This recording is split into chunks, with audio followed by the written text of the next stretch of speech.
paz não há na terra.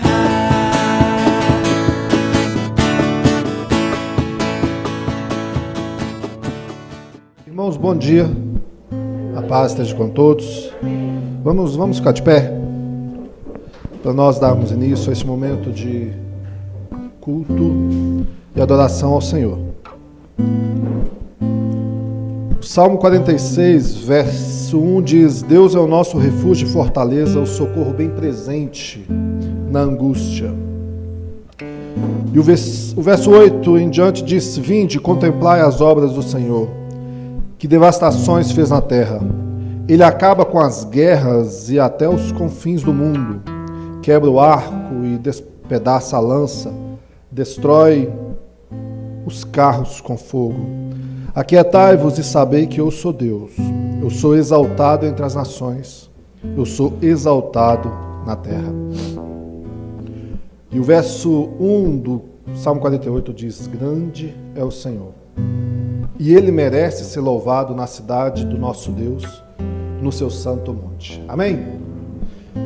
Quando a gente se reúne como igreja para adorar, e eu ouvi algo do reverendo Weber, que eu achei muito importante assim, de ser lembrado, que às vezes a gente pode ter a intenção ou a compreensão de que quando nós falamos que nós vamos prestar um culto, isso quer dizer que a gente pensa que nós vamos aqui cantar, orar, ouvir, e Deus vai estar ali sentado igual um pai quando nossos filhos vão fazer qualquer peça na escolinha.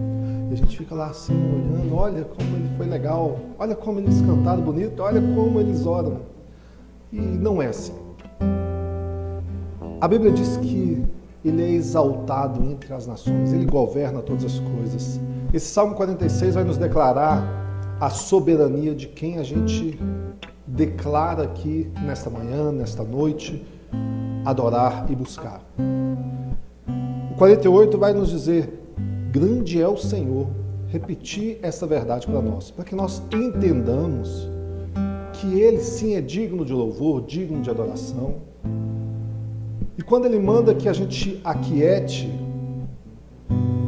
isso não é legal, isso não é bom, isso não é importante, principalmente num momento como este, onde talvez, por mais variadas situações o seu coração esteja talvez atribulado, talvez o seu receio não seja a pandemia, talvez não seja a falta de dinheiro, talvez não seja um problema de saúde, talvez seja algo bem mais do seu interior. Talvez seja o seu coração, talvez seja a sua falta de fé, de confiança em quem Deus é. Talvez você esteja com medo de não conseguir agradar a Deus. Talvez sejam essas as situações do seu coração. A Bíblia diz: aquietai-vos e sabei que eu sou Deus.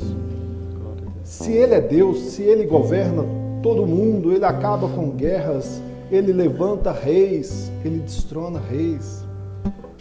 Você acha que Ele não pode pegar o nosso coração, um coração talvez de pedra, e transformá-lo? A Bíblia diz que Ele pode fazê-lo e Ele faz. E nós cremos nisso. Quando a gente se reúne como igreja para adorar, não quer dizer que Ele fica lá de longe olhando. Não, Ele participa conosco. Ele está no nosso meio. A adoração é um relacionamento. O culto a Ele é nós falando com Ele e Ele falando conosco. Que nós entendamos que Deus não está longe neste momento, Ele está conosco. Que o nosso coração esteja realmente entregue a adorar, a louvar, a ouvir, a orar. Este é um momento especial para a igreja. Se você é a igreja chamado por Jesus, Ele está te preparando para algo eterno, que é estar diante dele. Então que seu coração possa desfrutar nessa manhã um pouco da eternidade. Amém? Aquietai-vos e sabei que eu sou Deus, é o que diz a palavra de Deus. Feche teus olhos, vamos orar, vamos dar início a este momento com o coração entregue e alegre. Senhor nosso Deus e Pai, em nome de Jesus, Nós primeiro queremos lhe pedir perdão, porque somos falhos, pecadores.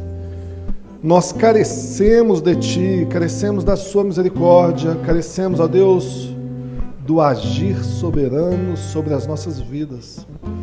Ó Deus, talvez o nosso coração possa sim estar vivendo dias de inquietude, talvez estejamos atribulados, talvez o pecado seja o nosso maior inimigo nesta manhã, nos acusando, mas nós cremos na palavra do Senhor, que diz que limparia as nossas vestes, que purificaria as nossas mãos, que nos daria o arrependimento, ó Pai, porque a Sua misericórdia se renova a cada manhã. O que nós te pedimos é perdoa-nos, Pai. Ajuda-nos, fortaleça-nos, que possamos olhar para as nossas vidas e caminhar segundo a Tua verdade. Abençoa-nos, ó Deus, nesta manhã, e para aqueles que acompanham logo mais, abençoa a sua casa, a sua família, Pai. Em nome de Jesus, transforme corações, transforme vidas, Pai. Ajuda-nos a olhar para Ti, pois o socorro vem somente do Senhor. Em nome de Jesus, nos abençoe. Abençoe aqueles que ministrarão louvor, os momentos de oração, palavra, ó Deus, leitura bíblica, a comunhão, que o Teu nome, ó Pai, seja engrandecido em nossas vidas. É o que nós te pedimos e nós te agradecemos. Em nome de Jesus. Amém.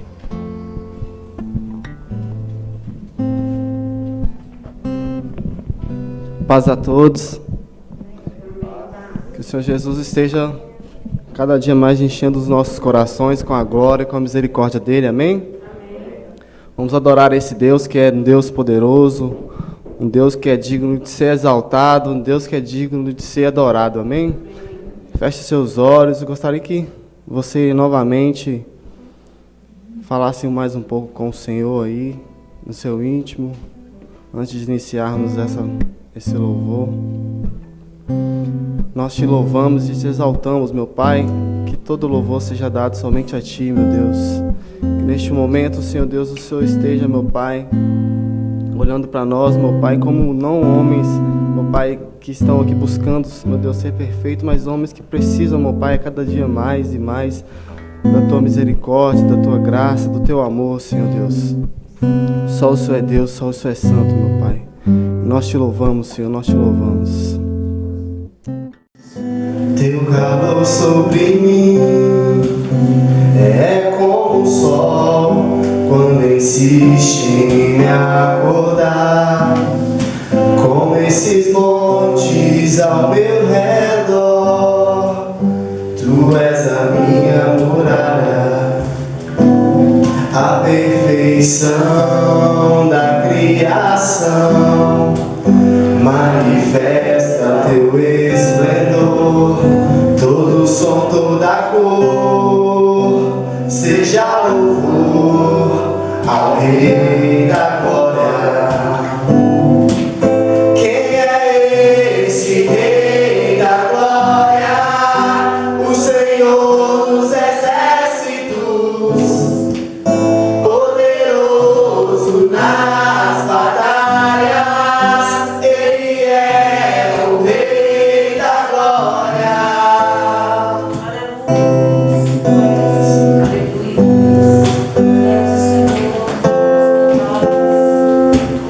O Teu convite diz que há um lugar pra mim.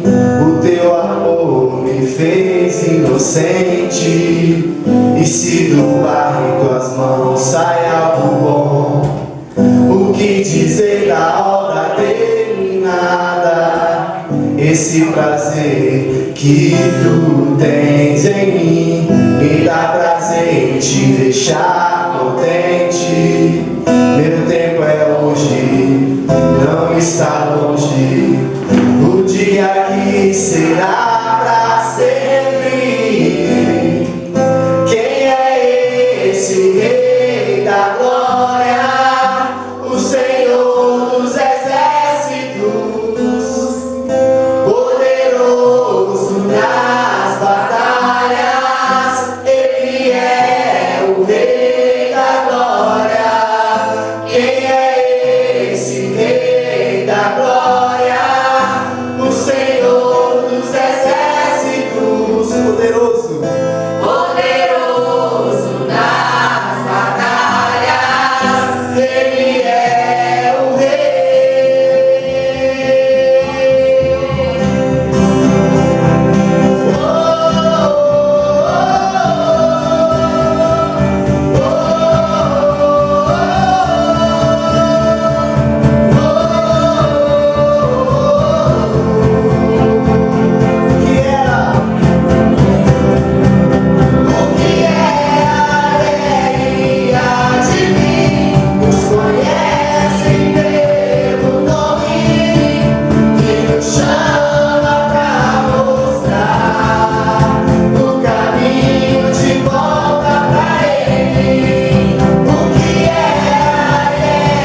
temporárias, não é verdade? Mas eu quero te afirmar nesta manhã, nesta noite, para você que assiste o culto, que Jesus Cristo não muda. Ele é o mesmo, hoje e eternamente. Amém? Quero que você feche os seus olhos e nós vamos orar agora para você que vai dizimar e ofertar na casa do Senhor, com essa certeza que nós não coloquemos a nossa fé, a nossa confiança naquilo que é temporário, mas que nós possamos colocar a nossa fé e a nossa confiança naquilo que é eterno. Amém? Deus Santo, Pai querido, nós estamos aqui nesta manhã, nesta noite, para te dizer que nós confiamos em Ti. Que essa confiança, Deus, venha ser cada vez afincada no nosso coração, por quem o Senhor é. Eu quero te agradecer, ó Deus, pela nossa vida, pela vida dos irmãos aqui da igreja, pela vida daqueles que estão assistindo o culto nesta noite. Que a confiança de cada um de nós possa estar no Senhor, nesses dias de incertezas, nesses dias, ó Pai, tão amedrontados, pessoas estão amedrontadas, que o Senhor venha ser a nossa confiança, o nosso sustento, a nossa força, a nossa esperança. Abençoe cada irmão que vai ofertar na tua casa nesta manhã. Deus, abençoe a casa, a vida profissional. Deus, tudo que nós temos vem de Ti, Pai. E nós te louvamos e te adoramos por isso. Toma, Deus, cada um de nós nas Tuas mãos. E que a verdadeira oferta venha, Deus, direto de dentro de nós, do nosso coração para Ti, nesta manhã e nesta noite. É o que nós te pedimos, te agradecemos em nome de Jesus. Amém? Você que vai ofertar, dizimar na casa do Senhor, pode ficar à vontade. Nós vamos louvar a Deus.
Irmãos, amém? Muito bom estar em adoração, em louvor, mas também é importante, é bom a gente ter um momento de orar, amém? Antes da gente ir ouvir aqui a palavra de Deus, eu queria te convidar a este momento de oração. Ali no livro de Atos, no capítulo 3, não precisa abrir, você vai ver algo interessante. A Bíblia diz que Pedro e João, na hora nona, subiam ao templo para orar. Amém? É interessante a gente ler este relato, porque a gente poderia pensar assim, né?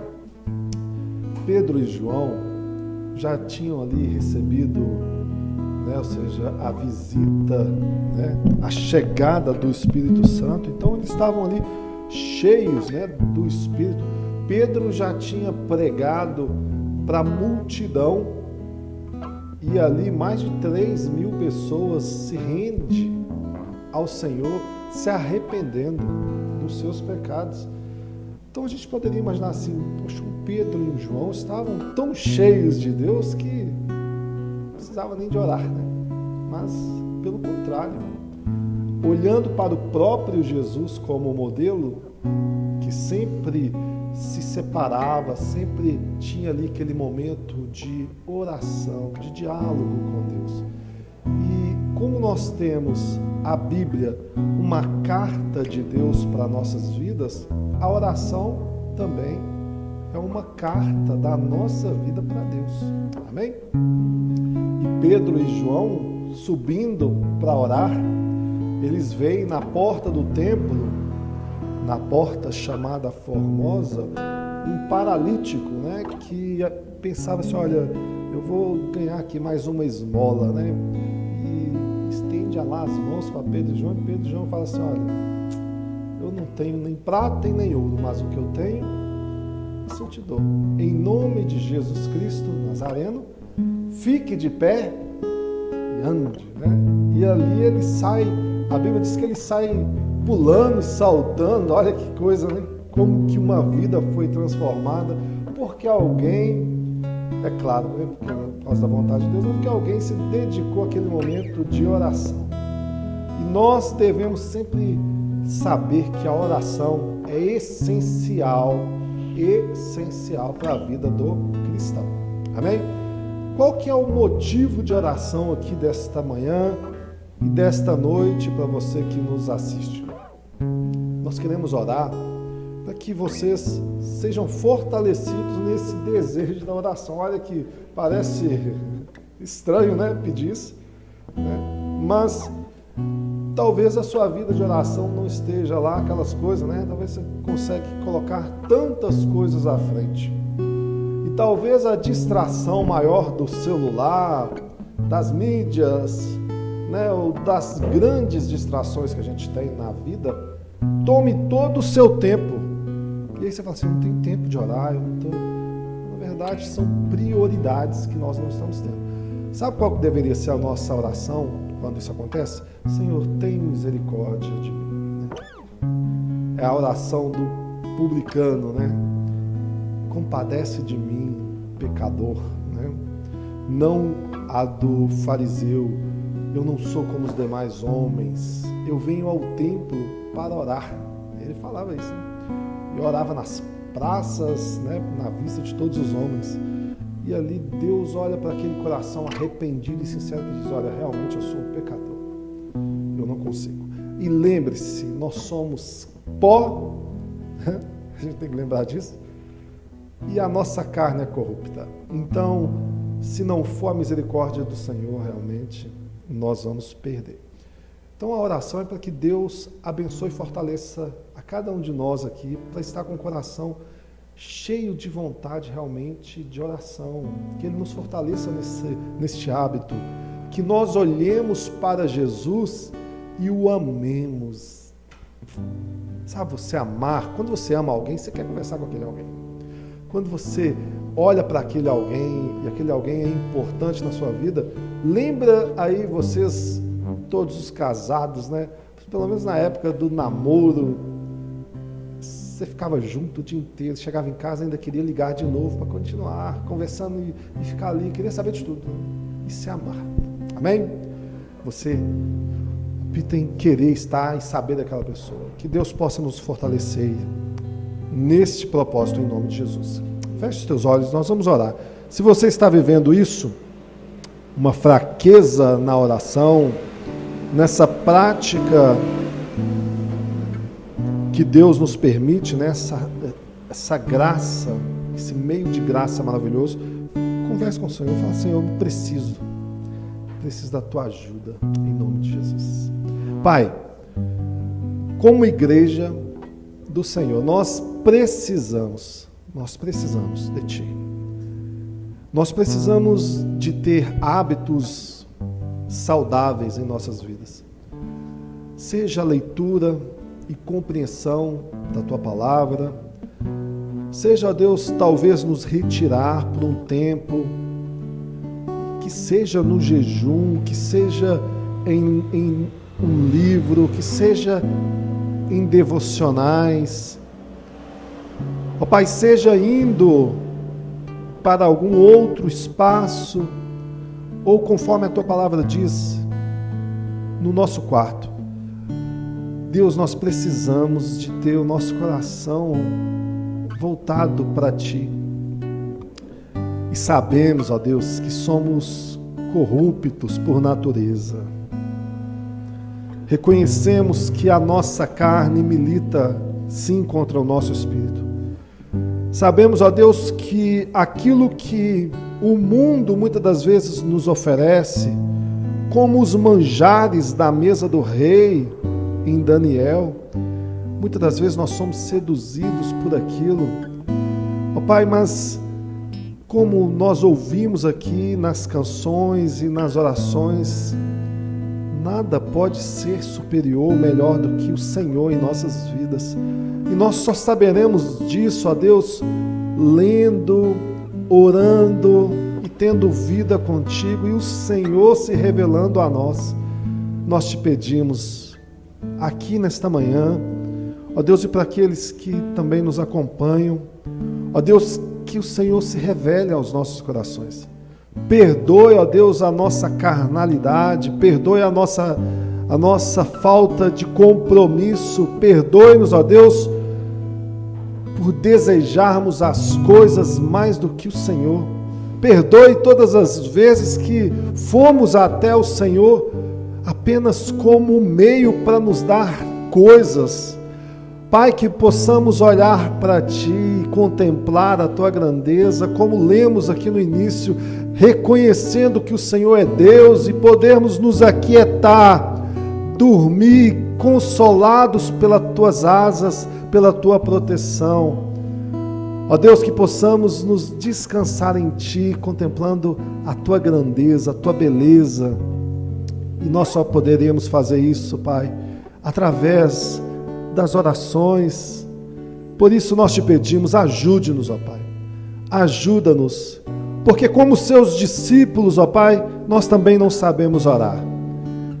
Mas nós cremos, como está escrito, que o Espírito Santo nos ajuda em todas as nossas fraquezas, intercede por nós com gemidos inexprimíveis, e que as nossas orações serão ouvidas diante de Ti, ó Deus, se feitas com sinceridades e no nome de Jesus. Pai, ajuda-nos, ó Pai, ajuda-nos a ter momentos de oração, a olharmos e contemplarmos a Tua glória, a Tua grandeza. Nós precisamos do Senhor mais do que qualquer outra coisa. Ajuda-nos aí, ajuda-nos, ó Pai. Nós precisamos de Ti. Abençoa a Tua igreja, abençoe as famílias aqui representadas. Ó Deus, os filhos, os pais, ajuda-nos, Senhor. Nós precisamos de Ti. É o que nós te pedimos e agradecemos em nome de Jesus. Amém. Amém. Bom dia, igreja. Que a graça e a paz do nosso Senhor Jesus estejam com vocês. Podem se assentar. Vamos.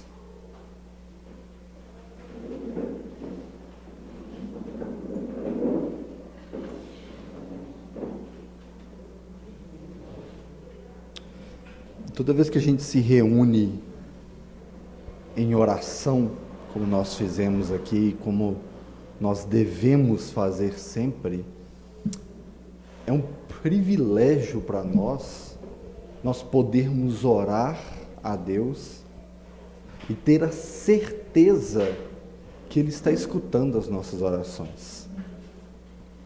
Isso não é o privilégio do mundo. A palavra de Deus é muito clara que a oração do ímpio, ela não chega aos céus. Mas isso é um privilégio da Igreja de Cristo, porque nós só podemos nos achegar a Deus por causa de Cristo. E nós deveríamos fazer isso constantemente, porque a oração, como o pastor Wagner falou, não é somente um meio de graça que Deus nos concedeu, é o meio pelo qual nós podemos ter intimidade com Deus. Vocês têm noção da grandeza e do privilégio que a igreja tem, de nós podermos abrir o nosso coração e Ele ouvir tudo que a gente tem para falar, para chorar, para pedir, para lamentar. É como se nós tivéssemos o melhor amigo ao nosso dispor 24 horas por dia. Maravilhoso isso, né? A igreja, ela tem esse privilégio. E muitas vezes nós desprezamos isso. E muitas vezes a gente ignora a vida de oração, né? A gente não tem a audácia de dizer que nós oramos todos os dias longas orações. A recomendação bíblica para a oração é: entra para o seu quarto e ora. Não são 5, nem 10, nem 1 hora, nem 4 horas, não tem um tempo estipulado. Mas que o tempo que você esteja na presença de Deus em oração seja em verdade. Seja com louvor, seja com reverência e seja com adoração. Amém? Hoje nós vamos tentar caminhar aqui um pouco acerca do livro de Mateus, tá?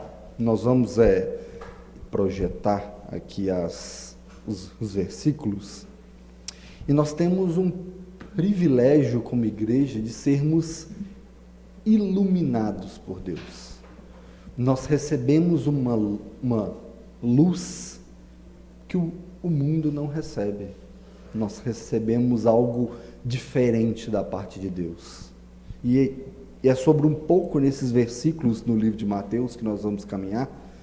Mateus capítulo 4, a partir do versículo 12, nós vamos ler assim: ao ouvir que João tinha sido preso, Jesus voltou para a Galiléia e, deixando Nazaré, foi morar em Cafarnaum, situada à beira-mar, na região de Zebulon e Naftali. Isso aconteceu para se cumprir o que tinha sido dito por meio do profeta Isaías: terra de Zebulon, terra de Naftali, caminho do mar, além do Jordão, Galiléia dos gentios. O povo que vivia em trevas viu grande luz, e aos que viviam na região à sombra da morte, resplandeceu-lhes a luz. Daí em diante, Jesus começou a pregar e a dizer: arrependam-se, porque está próximo o reino dos céus. Amém? Senhor Deus, Pai Todo-Poderoso, estamos diante de Ti. Obrigado, Senhor, por ouvir as nossas orações, e te pedimos que o Teu Espírito Santo esteja sobre nós nesse momento. Abra, Senhor, o nosso coração e a nossa mente para que possamos entender a grandeza da Tua mensagem. Usa-me, Senhor, conforme a Tua vontade, para que a Tua igreja seja alimentada e seja edificada em nome do Teu Filho Jesus. Amém? Esse é um pedaço de um relato de Mateus, né? Nós vamos ficar aqui somente nesses versículos. E para a gente entender o que estava acontecendo, para a gente entender essa passagem, o livro de O livro de Mateus, capítulo 4, começa com uma das passagens, para mim, mais intrigantes da fé. Ali, todos já com certeza já leram, é a tentação que Jesus sofreu no deserto pelo diabo.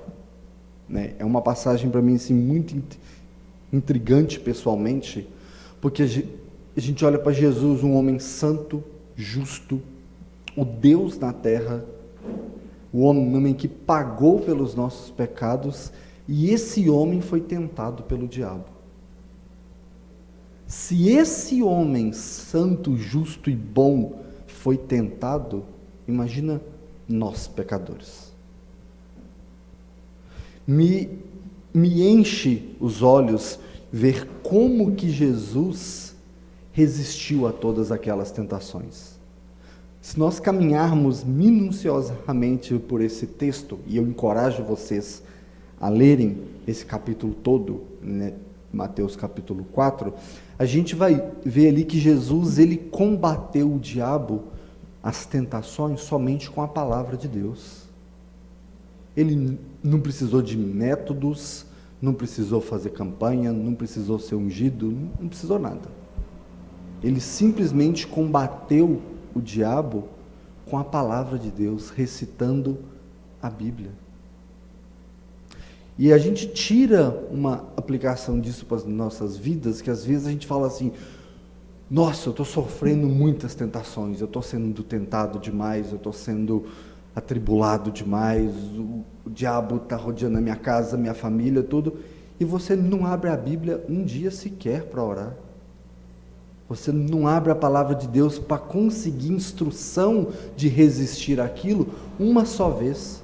E como que você quer resistir a essas tentações, se não pela palavra de Deus? O poder e a autoridade que Cristo deu à sua igreja a resistir a essas tentações, não é baseada nas nossas experiências de fé, é baseado na palavra de Deus.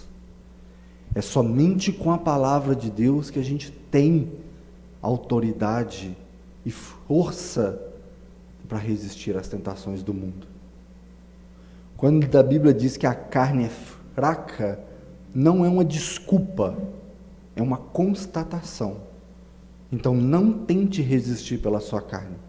Você vai pecar e você vai cair. Resista ao diabo pela palavra de Deus.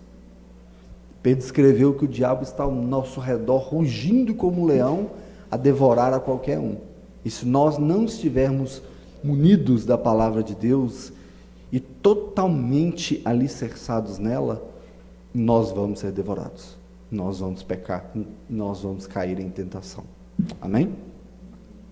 É pesado isso, né? Mas é bíblico, tá, gente? É instrução de Jesus para nós.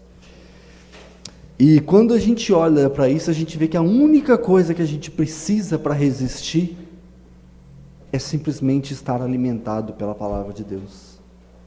É simplesmente estar firmado na nossa fé bíblica, na nossa fé totalmente condizente com a palavra de Deus.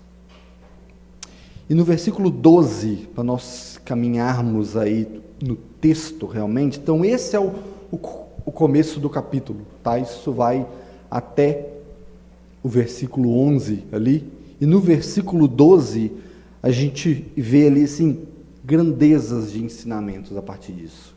No versículo 12 está escrito, como nós lemos, ao ouvir que João tinha sido preso, Jesus voltou-se para a Galileia e deixando Nazaré foi morar em Cafarnaum, situada à beira-mar, na região de Zebulon e Naftali.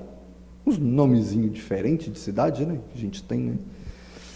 E quando Jesus aqui se refere, quando aqui está relatado por Mateus que, ao ouvir falar de João, ele estava falando de João Batista, tá? Então, ao ouvir falar que João tinha sido preso, ou seja, João Batista tinha sido preso, é que as coisas aconteceram, que as coisas começaram a tomar um rumo dessa história. Em Mateus capítulo 14, Lucas capítulo 3 e Marcos capítulo 6, a gente tem relatos da prisão de João Batista, tá? Em Marcos capítulo 6, versículo 17, diz assim: pois o próprio Herodes tinha dado ordens para que prendessem João e o amarrassem e colocassem na prisão, por causa de Herodias, mulher de Filipe, seu irmão, com a qual se casara. A gente sabe da história que João apontou o pecado do adultério ali para o rei, né, com a mulher do seu irmão, e aquilo ofendeu todo mundo, e Herodes resolveu de prender João, porque ele estava sendo ofensivo demais. Ou seja, falar a verdade é quase uma ofensa para as pessoas, né? E quando nós pregamos o Evangelho, quando nós falamos da verdade de Jesus, nós acusamos os pecados das outras pessoas, nós sofremos situações parecidas com João Batista.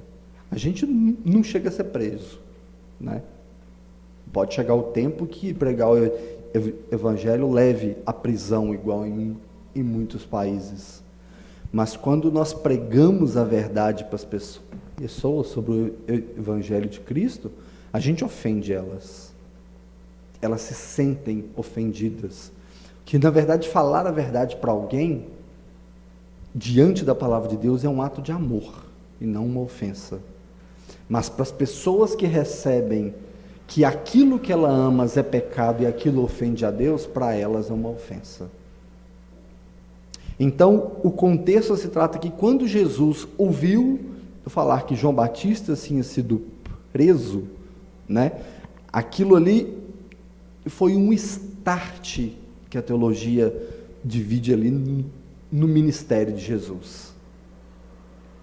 Naquele momento começou o ministério de Jesus ali. A gente tem ali em basicamente 4 partes da Galileia, algo geográfico ali. Ali começaria o ministério de Jesus. E impressionante que Mateus começa a relatar esse ministério de Jesus acerca ali da região da Galileia, de Cafarnaum, aquela região. Um ponto que talvez alguns historiadores se decidem em afirmar que Mateus começou a escrever ali, porque foi justamente aonde Mateus foi chamado por Jesus. Então, ou seja, aquilo estava no seu coração, tinha algo diferente. Jesus começou o seu ministério naquela região, e justamente foi a região onde Mateus foi chamado. Lá em o próprio capítulo 9 de Mateus, versículo 9, diz assim: passando por ali, Jesus viu um homem chamado Mateus, sentado na coletoria, e disse-lhe: siga-me. E Mateus levantou-se e seguiu. A gente sabe que Mateus era um cobrador de impostos, e naquela época os cobradores de impostos eram vistos como uma das piores pessoas, porque eles trabalhavam cobrando impostos dos mais pobres. Então, ou seja, aquela situação ali, Mateus era hoje, talvez, para nós, um dos piores políticos que a gente poderia ver. O Hernandes Dias Lopes citou um negócio uma vez, do reverendo Hernandes Dias Lopes, que se Jesus viesse hoje para escolher os seus apóstolos, ele só escolheria o que a gente mais tem repúdio hoje. Na época ele citou nomes como Renan Calheiros, como esses políticos que a gente tem aversão. E era uma alusão justamente a Mateus, que era um coletor de impostos. E a ida de Jesus para essa cidade, a gente tem a certeza que tinha um propósito. O propósito inicial disso era o início do seu ministério. Só que para a gente entender o porquê disso tudo, Lucas relatou lá no capítulo 4, assim, a partir do versículo 16. Ele diz assim: ele foi a Nazaré, onde havia sido criado, e no dia de sábado entrou na sinagoga, como era de costume, e levantou-se para ler. Foi-lhe entregue o livro do profeta Isaías. Abriu-o e encontrou um lugar onde estava escrito: o Espírito do Senhor está sobre mim, porque ele me ungiu para pregar boas novas aos pobres. Ele me enviou para proclamar a liberdade aos presos e a recuperação da vista aos cegos, para libertar os oprimidos e proclamar o ano da graça do Senhor. E então fechou o livro, devolveu-o ao assistente e assentou-se. Na sinagoga, todos tinham os olhos fitos nele, e ele começou a lhes dizer: hoje se cumpriu a Escritura, e vocês acabaram de ouvir. Ainda no capítulo 4, no versículo 28, ele continua: todos os que estavam nas sinagogas ficaram furiosos quando ouviu isso, levantaram-se e expulsaram da cidade e levaram até o topo da colina sobre o qual fora construída a cidade, a fim de atirá-lo do precipício abaixo. Mas Jesus passou por entre eles e retirou-se. E então desceu a Cafarnaum, cidade da Judéia, e no sábado começou a ensinar o povo.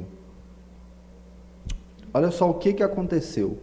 Estava acontecendo ali naquele momento uma grande perseguição contra o início do ministério de Jesus. João Batista havia começado a pregar o arrependimento. E João Batista já tinha sido preso por causa da pregação. Então as pessoas estavam muito furiosas com aquele tipo de ensino, com aquele tipo de pregação. E Jesus ali, em um sábado, na sinagoga, começou a pregar ali, e ele se apresentou e falou: hoje se cumpriu as Escrituras. Ou seja, hoje eu me revelei a vocês, hoje começou o que eu vim para fazer. Hoje eu começo a pregar que vocês se arrependam e que creiam em mim. E o que aconteceu? As pessoas ficaram furiosas com aquilo e tentaram matar Jesus, o levando até a colina, como nós lemos, e tentando empurrar ele abaixo. E o que aconteceu ali? Jesus deu um jeito de escapar. E como consequência disso, foi para Cafarnaum, que é onde nós iniciamos o nosso texto. Ou seja, a descida de Jesus para Cafarnaum, para ir morar em Cafarnaum, teve o propósito maior de Deus, que era o início do seu ministério. Mas foi uma saída estratégica para fugir da morte também. Porque, como nós já sabemos, o tempo dele ainda não tinha se cumprido. As Escrituras relatam isso. E como nós lemos, ele vai ali morar em Cafarnaum, que é uma cidade à beira-mar, na região ali de Zebulon e Naftali. Um ponto interessante, quando a gente olha, eu até incentivo a vocês, se alguém tem esse hábito, que continua, se não que comece a fazer. Muitas das Bíblias que a gente tem em casa, tem um mapa geográfico, um mapa bíblico ali.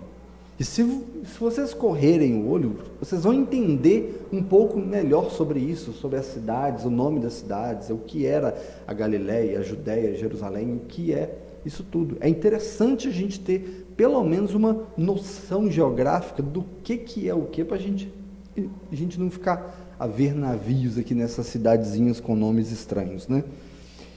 E quando a gente olha, como o texto mesmo já diz, que Cafarnaum era uma cidade à beira-mar, ou seja, ali era uma região de muitos pescadores, tá? E que com o passar do tempo, ali seria Pedro chamado também. Mateus 8 relata para nós, no versículo 14 e 15, diz assim: entrando Jesus na casa de Pedro, viu a sogra deste de cama, com febre, tomando-a pela mão, a febre a deixou e ela se levantou e foi servi-lo. Então, ou seja, esse relato aqui se passa em Cafarnaum. Então, ou seja, Pedro morava em Cafarnaum, era pescador, a gente sabe, e com o passar do tempo do ministério de Jesus, Pedro foi chamado também ali. Eu não sei se vocês já prestaram atenção, que nesse versículo diz aqui, que entrando Jesus na casa de Pedro, viu a sogra. Então Pedro era casado, né? A gente tem esse ponto. Às vezes são pequenos detalhes que a gente passa despercebido, mas Pedro era casado, tinha uma sogra. A gente não sabe se era viúva ou não, mas que a sogra estava lá, né? E na sequência do texto que nós lemos, no início, o versículo 14 diz assim: isso aconteceu para se cumprir o que tinha dito por meio do profeta Isaías: terra de Zebulon, terra de Naftali, caminho do mar, além do Jordão da Galileia, Galileia dos gentios. O povo que vivia em trevas viu grande luz, e aos que viviam na região e sombra da morte, resplandeceu-lhes a luz. A primeira pergunta que a gente deve fazer aqui é, justamente o versículo 14, isso aconteceu para se cumprir. Cumprir o quê? Quando nós lemos um texto assim, a gente tem que se perguntar certas coisas para a gente ter um entendimento correto das Escrituras. A Bíblia é um livro fácil de ser entendido? Não é. A gente sabe disso. Então, requer dedicação, requer estudo, requer paciência, requer aprofundamento. E quando a gente olha para um versículo desse aqui, fala assim, isso aconteceu para se cumprir o que tinha dito pelo profeta Isaías. Se cumprir o quê? O texto está se referindo aqui a Isaías 9, versículo 1 e 2. E quando nós olhamos para esse texto do profeta Isaías, a gente vê assim, lá Isaías capítulo 9, versículo 1 e 2. Contudo, não haverá mais escuridão para os que estavam aflitos. No passado, ele humilhou a terra de Zebulon e Naftali, mas no futuro honrará a Galileia dos gentios, caminho do mar, junto ao Jordão. O povo que caminhava em trevas viu grande luz, sobre os que viviam na terra da sombra da morte raiou uma luz. Amém? Maravilhoso isso. Quem conhece o capítulo 9 de Isaías, sabe que ali era uma profecia sobre a vinda do Messias, sobre a vinda de Jesus. Ou seja, o profeta Isaías recebeu isso de Deus e ele profetizou que na terra de Zebulon, na terra de Naftali, aquele povo que vivia em trevas, que vivia à sombra da morte, aquele povo receberia uma grande luz. Ou seja, aquilo que o profeta Isaías disse há séculos atrás, aquilo foi concluído quando Jesus, fugindo da Galileia, por causa da perseguição, por causa de João Batista sendo preso, Jesus resolveu ir morar em Cafarnaum para se cumprir aquilo que tinha sido dito pelo profeta Isaías. Ou seja, aquele povo humilde, uma região à beira-mar, somente com pescadores, que a gente sabe que era uma região justamente de gentios, justamente de pessoas desprovidas de recursos. O próprio texto diz que ali era chamada a Galileia dos gentios, era uma região completamente simples, com pessoas simples. Aquele povo receberia a grande luz. Aquele povo receberia algo que muitos outros lugares não receberam. E a que ele estava se referindo? A presença de Jesus naquela cidade. não somente o fato da presença de Jesus física naquela cidade, mas a presença espiritual da luz de Deus para aquele povo. Aquele povo que não conhecia, aquele povo que não era, aquele povo que não era chamado, aquele povo que era desprezado pelos judeus, aquele povo receberia a luz de Deus naquela cidade. E aquela luz era Jesus. E quando a gente olha para isso, quando a gente olha, fala assim, puxa, aquele povo que não era o povo de Deus, que não era um povo judeu, aquele povo recebeu a luz de Cristo. Muitas vezes a gente ignora a nossa vida espiritual, porque nós também não éramos o povo de Deus. Nós também éramos filhos rebeldes, a gente odiava a palavra de Deus, a gente era inimigo de Deus, como a Bíblia diz, e um dia essa luz veio a nós. Nós não fomos a essa luz, a luz que veio a nós. Nós amávamos as trevas, a gente queria ficar na escuridão, e essa luz resplandeceu sobre as nossas vidas, do mesmo modo que essa luz resplandeceu sobre aquele povo de Cafarnaum. E é sobre um pouco dessa treva espiritual que o texto traz. Não somente o relato de Jesus saindo, fugindo da morte ali do povo judeu e indo morar para Cafarnaum. A posição geográfica tinha um propósito de Deus, mas a escuridão espiritual que aquele povo vivia era o mesmo que eu e você vivemos. Que vivemos no passado, antes dessa luz resplandecer sobre as nossas vidas. E essa luz, nela tira todas as trevas. Aonde a luz de Cristo está, não existe mais escuridão. E o povo de Cafarnaum viu isso, entendeu isso. Nós não temos relatos tão exatos do que aconteceu com aquela cidade, de quantos convertidos se converteram, se não, a gente não tem tantas essas informações, mas que a gente sabe que o relato bíblico é que o povo de Cafarnaum viu a luz de Cristo. Isso é fato, do mesmo jeito que nós um dia vimos essa luz. E essa luz que nos tirou das trevas. O apóstolo João escreveu no seu livro, no capítulo 1, ele escreveu assim: nele estava a vida, e esta era a luz dos homens. A luz brilha nas trevas, e as trevas não a derrotaram. Surgiu um homem enviado por Deus, chamado João. Ele veio como testemunha para testificar acerca da luz, a fim de que por meio dele todos os homens crescem. Ele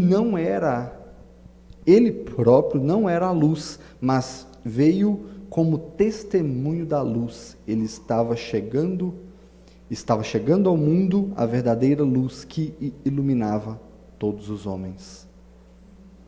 João escreveu que Cristo era o Logos de Deus, é o que a gente vê no início do seu capítulo, e que ele estava com Deus, e que ele era Deus, e que ele era a luz do mundo, e que as trevas nunca derrotariam a luz, e que ele próprio, João Batista, veio dar testemunho dessa luz. Ele não era a luz, ele veio abrir os caminhos para ele. E por isso que João Batista foi preso, como nós lemos no início. Essa única luz que pode romper as trevas espirituais, que pode romper a nossa incredulidade, que pode romper a nossa falta de confiança em Deus, essa luz se chama Jesus. E é sobre essa luz que nós vivemos. Essa luz está sobre a igreja o tempo todo, e essa luz resplandece os nossos dias. Essa luz é que guia os nossos passos. Essa luz é que alimenta a nossa vida. E é essa luz que chegou em Cafarnaum. E olha que interessante, lá em Gênesis, capítulo 1, nós temos ali o relato da criação, que diz assim: no princípio Deus criou os céus e a terra.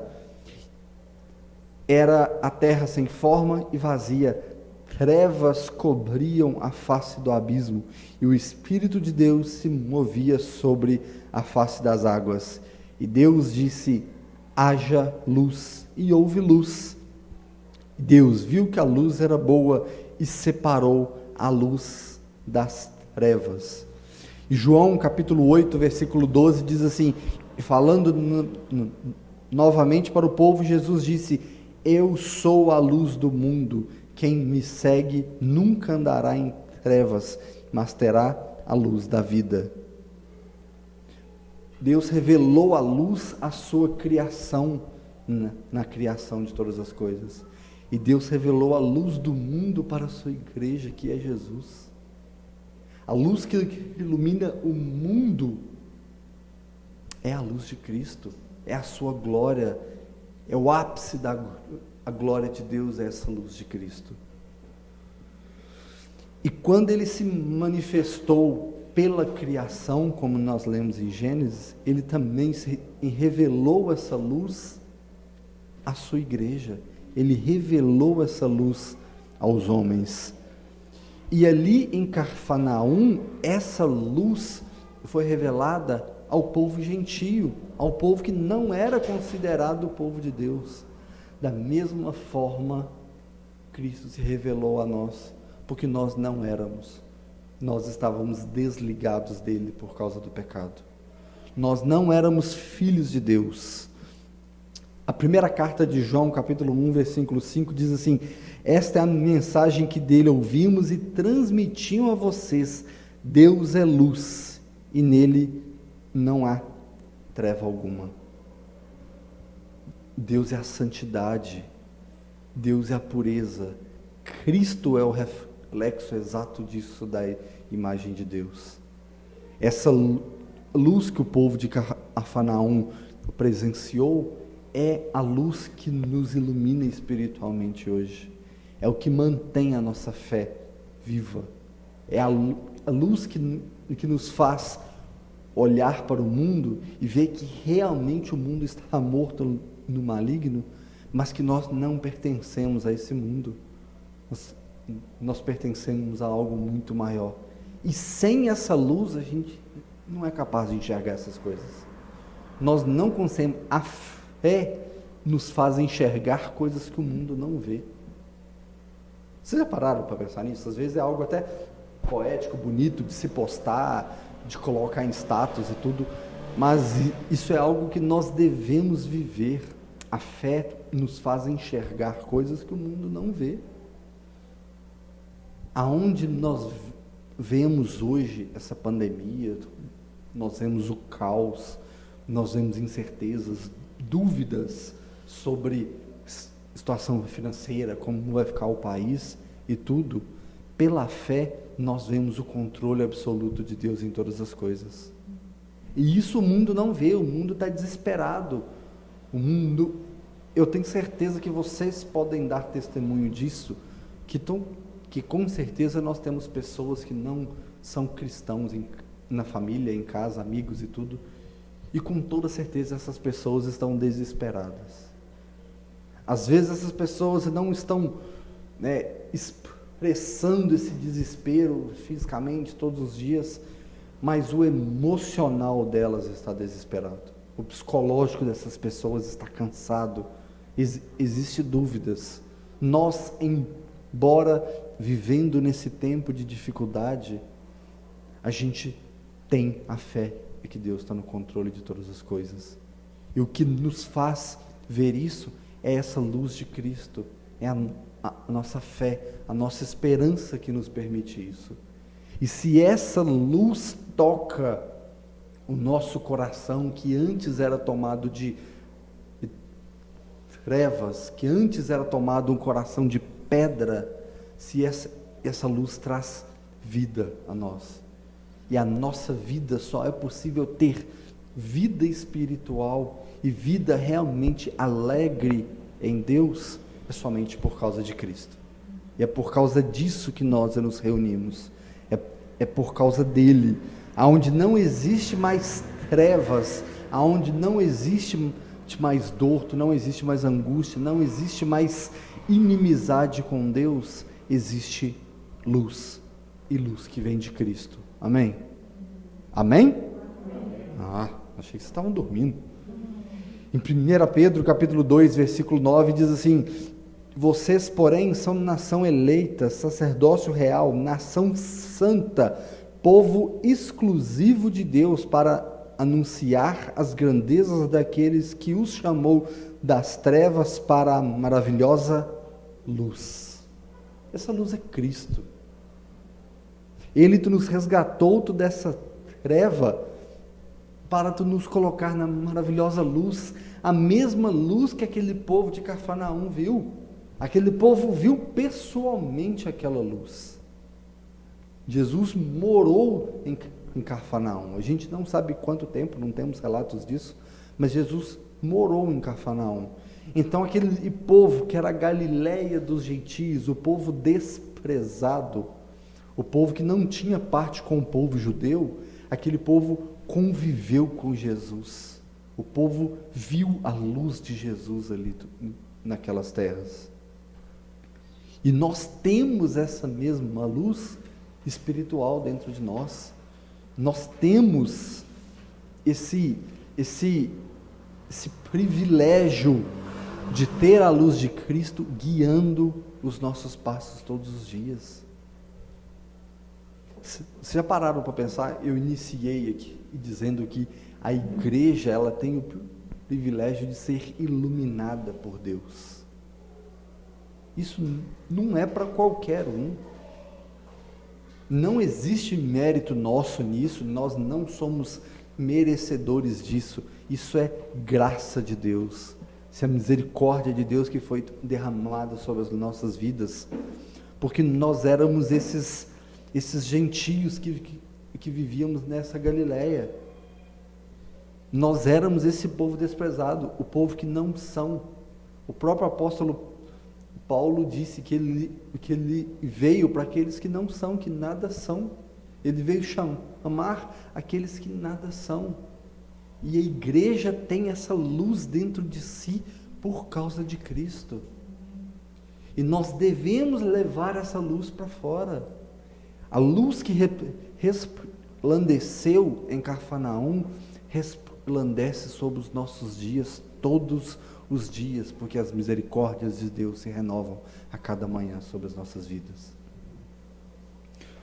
Versículo 17, nós já estamos caminhando para o final. Daí em diante, Jesus começou a pregar e a dizer: arrependam-se, porque está próximo o reino dos céus. É impressionante que Jesus basicamente começa a usar as palavras que João Batista usava. João Batista pregava: arrependam-se, porque o reino dos céus está próximo. E por isso que muitos teólogos eles insistem em dizer que o fim do ministério de João é o início do ministério de Jesus. E Jesus basicamente iniciou o seu ministério com as mesmas palavras: arrependam-se, porque o reino dos céus está próximo. E quando Jesus disse que o reino dos céus estava próximo, ele estava falando de si mesmo. Como ele começou a pregar quando a gente viu aqui na sinagoga, que nós acabamos de ler em Lucas 4, que ele diz: hoje se cumpriu as Escrituras. Ou seja, ele estava se referindo a ele mesmo. O Messias prometido tinha vindo ao mundo, a luz estava no meio das trevas, e ele queria se mostrar, e ele queria atrair o seu povo para si. As suas ovelhas iriam escutar a voz do bom pastor. E em Marcos capítulo 1, versículos 7 e 8, a gente tem assim: e estas eram a sua mensagem: depois de mim vem alguém mais poderoso do que eu, tanto que não sou digno de me curvar e desamarrar as correias da sua sandália. Eu os batizo com água, mas ele os batizará com o Espírito Santo. E Mateus capítulo 3, versículo 1 e 3 diz assim: e naqueles dias surgiu João Batista pregando no deserto da Judéia, e ele dizia: arrependam-se, porque o reino dos céus está próximo. E este era aquele que foi anunciado pelo profeta Isaías, a voz que clama no deserto: prepare o caminho para o Senhor e faça as veredas retas para ele. As palavras de Jesus foram as mesmas palavras de João Batista. Mas João Batista foi o antecessor dele. João Batista veio abrir esse caminho. João Batista foi literalmente usado e levantado por Deus para anunciar aquele que seria a luz do mundo. João Batista simplesmente pregava acerca daquilo que Jesus viria fazer. João Batista veio dizer aquilo que Jesus era para o mundo, que seria a luz do mundo, que o reino de Deus estava próximo. O início de todas as coisas e também o fim de todas as coisas. Por isso que a Bíblia se refere a ele como o alfa e o ômega, o início e o fim, porque ele é o mesmo ontem, hoje e para sempre. Amém? E logo no início do seu ministério, né, Jesus vem revelar essa mensagem que é o arrependa-se, pois o reino dos céus está próximo. Se nós olharmos para todas as escrituras, tanto de Gênesis até Apocalipse, a mensagem que todos os profetas mais pregaram foi a mensagem de arrependimento. Os profetas todos foram levantados para tentar trazer o povo de Deus de volta para casa. Os profetas todos foram levantados a clamar ao povo de Deus que eles se arrependessem, abandonassem aquelas práticas corruptas e se voltassem para Deus. E hoje nós pregamos a mesma mensagem. Hoje a igreja anuncia que o reino de Deus está próximo, Jesus está voltando. O tempo de se arrepender é agora. O tempo de ter uma nova vida é agora. O tempo de você voltar-se para o Senhor e de reconhecer que o seu coração está tomado por trevas, esse tempo é agora. A igreja clama isso. A igreja proclama essa mensagem. E esse reino inabalável de Jesus que vai se concretizar, esse reino já tinha sido profetizado pelo profeta Daniel, lá em capítulo 2, versículo 44, nós temos assim: na época desses reis, o Deus dos céus estabelecerá um reino que jamais será destruído e que nunca será dominado por nenhum outro povo. Destruirá todos esses reinos e os exterminará, mas esse reino durará para sempre. Esse é o reino do nosso Senhor e Salvador. Esse é o reino de Jesus, um reino que durará para sempre, num reino que é a própria luz em meio a um mundo de trevas. É um reino onde a gente olha para as coisas que estão perdidas hoje, que a gente vê cada absurdo dominado pelo pecado desse mundo, e que a gente olha e fala assim: Jesus tem que voltar logo. Jesus, a igreja tem que ansiar pela volta de Jesus, porque somente esse mundo, esse reino de Jesus é o reino de luz que dissipa todas as trevas. E nós como igreja, nós olhamos para esse mundo, a gente tem que se alegrar e desejar levar essa luz aonde existe escuridão. A gente sempre fala, eu falo, o pastor Wagner fala, Márcia fala, todo mundo que se dispõe a falar da palavra de Deus aqui de alguma forma, a gente sempre fala que todo o cristão, ele deve falar de Jesus para alguém. A missão da igreja é falar do Evangelho, é ser essa luz aonde existe essa escuridão. Acho que no último sermão que eu tive a oportunidade, eu falei um pouco sobre que nem todo cristão foi chamado para ser um grande teólogo, nem todo cristão foi chamado a ser um pastor, a pastorear uma igreja, a liderar uma igreja, mas todo cristão foi chamado a ser missionário. E ser missionário é falar de Cristo. É falar de Cristo dentro da sua casa, dentro do seu trabalho, para a sua família, para os seus vizinhos. A maior demonstração de amor que nós temos por alguém é se nós orarmos pela vida dela e falarmos de Jesus para ela. Isso é fato. A igreja foi chamada para isso. A grande comissão de Mateus 28 é justamente isso. É ir de pregar o evangelho a toda criatura.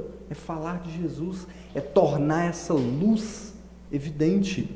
Essa luz que Cafarnaum recebeu pessoalmente.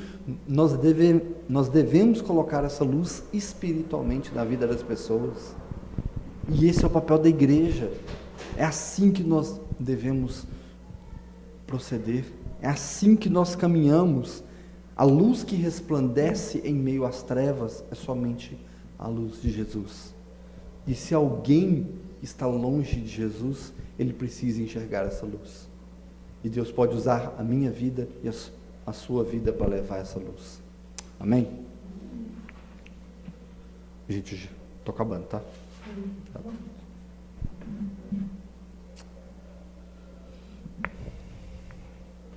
Muitas vezes nós temos a oportunidade de falar de Jesus para alguém e nós não falamos. Nós escondemos essa luz aqui dentro de 4 paredes. E ser igreja não é ser igreja aqui dentro. Eu costumo dizer aqui que é muito fácil ser crente aqui dentro. Quero ver ser crente da porta para fora. Sua casa, no seu trabalho, escola, seja onde for. Lá fora é difícil ser crente. Quando a gente olha para o livro de Mateus, capítulo 6, que a gente tem ali a instrução de Jesus de como orar, né? Que ele diz ali, entra para o seu quarto e ora, né? Uma recomendação simples e tudo. E muitas vezes essa recomendação a gente não faz. Como o pastor Wagner iniciou comentando, orou sobre a nossa vida de oração, como nós podemos ser luz na vida de alguém se nós não temos intimidade e contato com essa luz diariamente? Como nós podemos anunciar esse evangelho, anunciar que Jesus está voltando, se nós não temos intimidade com Ele dentro da nossa casa, em um momento específico do dia? Não é possível anunciar a luz se você vive nas trevas. Não tem como a gente fazer isso. E essa luz que nós podemos anunciar às pessoas é essa luz que pode tirar ela da escuridão. Nas vezes hoje você está vivendo talvez uma escuridão na fé.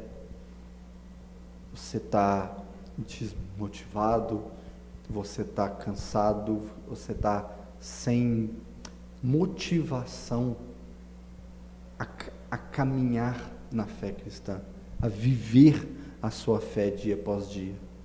E muitas vezes, às vezes alguém que está nos ouvindo pela transmissão, pode estar vivendo um momento que nem conhece essa luz, ainda vive na escuridão. E esse texto de hoje traz para nós a oportunidade de nós reavaliarmos a nossa vida, a nossa vida cristã, como nós estamos vivendo a nossa fé, e um chamado para você que nos escuta, a conhecer essa luz, a sair dessa escuridão. Essa mensagem, ela traz para nós um chamado ao arrependimento, a buscarmos viver uma fé genuína, a sairmos das trevas e passarmos a viver na luz de Cristo. E eu gostaria que você fechasse os seus olhos por um instante, que você pudesse orar e clamar a Deus de misericórdia para que a luz de Cristo possa resplandecer sobre a sua vida. Que a luz de Cristo possa resplandecer pela sua casa, possa resplandecer dentro da sua família, que a luz de Cristo possa resplandecer dentro do seu trabalho, que a luz de Cristo possa resplandecer nas suas relações, e que a luz de Cristo possa trazer vida para o seu coração, que possa estar tomado pelas trevas. Eterno Deus, Pai Todo-Poderoso, nós te louvamos, nós te rendemos graças, Senhor, e nós clamamos pela tua misericórdia nessa manhã. Aviva, Senhor, o nosso coração, aviva, Senhor, a nossa mente, e nos faz, Senhor, entender que nós não podemos continuar vivendo nessa treva, que nós precisamos que a luz do nosso Senhor e Salvador possa resplandecer sobre as nossas vidas. Aviva, Senhor, a tua igreja a caminhar cada dia mais em busca dessa luz. Aviva, Senhor, o nosso coração como igreja de Cristo a desejarmos cada vez mais e mais a tua luz dentro da nossa casa, a tua luz dentro da nossa família, a tua luz dentro das nossas práticas semanais, da onde nós temos a oportunidade de louvar e te adorar, Senhor, ali no secreto do nosso quarto. Em nome de Jesus, Pai, escuta as nossas orações, e que se existe alguém que nos escuta nessa manhã, através dos meios que o Senhor nos permite usar, alguém que tem o coração ainda tomado por trevas, e que em nome de Jesus o teu Espírito Santo possa trazer luz à vida dessa vida. Que a tua luz, Pai, possa clarear os olhos daqueles que não enxergam a tua glória, que não enxergam a necessidade de um Salvador na sua vida por conta do pecado. Que a tua luz, Senhor, possa trazer em nós arrependimento diário pela nossa autossuficiência, e que nós possamos ser cada vez mais dependentes de Ti.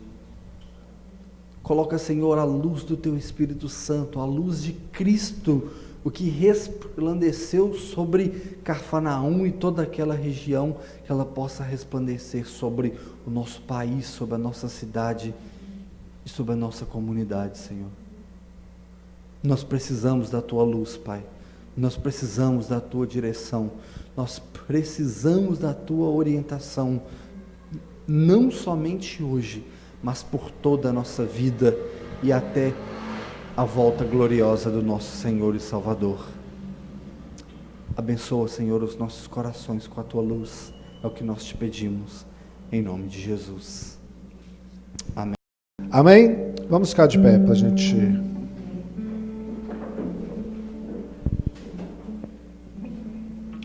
Irmãos, o momento diante de Deus, ele é rápido, né? Eu acho, assim, a gente passa aqui 2 horas e voa, e que seja somente um pequeno vislumbre da eternidade. Filipenses 1:9, nem precisa abrir, diz assim: e peço isto em oração, que o vosso amor aumente cada vez mais no pleno conhecimento e em todo o entendimento, para que aproveis as coisas superiores, a fim de serdes sinceros e irrepreensíveis até o dia de Cristo, cheios do fruto de justiça que vem por meio de Jesus Cristo, para a glória e louvor de Deus. Amém? essa oração de Paulo que seja também as nossas orações uns pelos outros. Que nós venhamos alcançar o pleno entendimento de quem Cristo é. Amém? Quando Paulo está escrevendo Romanos e no final que a gente brinca aqui da doxologia, né? Ele está escrevendo e de repente ele começa a manifestar a profundidade da riqueza, tanto do conhecimento de Deus. Quão inescrutáveis são os teus caminhos. Que nós possamos ter essa experiência, sabe? Lendo, orando, tendo um momento com o Senhor. Chega um momento que você fala assim, como Ele é, sabe? Você ficar assim impactado. Que isso seja nas nossas vidas também, em nome de Jesus. Saúde. Vamos orar para a gente ir embora. E que o domingo de vocês, a semana de vocês, seja uma bênção em nome de Jesus. Tá bom? No final temos ali um cafezinho ali, um lanche, né, feito com muito carinho. Então, que vocês possam ter um momento de comunhão, né? A Fran, né? Acho que é a primeira vez que eu a vejo aqui. Então, Deus te abençoe. Se elas declararam, então... Vamos orar, vamos agradecer. Deus, obrigado por esta manhã na Tua presença, aonde o Teu nome, ó Deus, foi glorificado através das orações, canções, palavra. E ó Deus, que isso possa ter sido em nossos corações também uma transformação sincera e genuína. Pai, nós não precisamos de nada neste mundo mais do que o Senhor. Por mais que estas palavras talvez sejam mentiras no momento em que vivemos, talvez a gente queira tantas coisas, mas que nós possamos entender que, conforme a palavra do Senhor nos mostra, ter o pleno entendimento e conhecimento de quem o Senhor é o mais importante, é o maior bem que nós podemos ter, Pai. Que isso seja na vida de cada um dos teus filhos aqui, aqueles que nos acompanham. E nós te pedimos, abençoe, ó Deus, a vida, a família dos teus filhos. Que a semana de cada um deles seja cheios da tua graça, do pleno conhecimento do Senhor. Em nome de Jesus. Em nome de Jesus.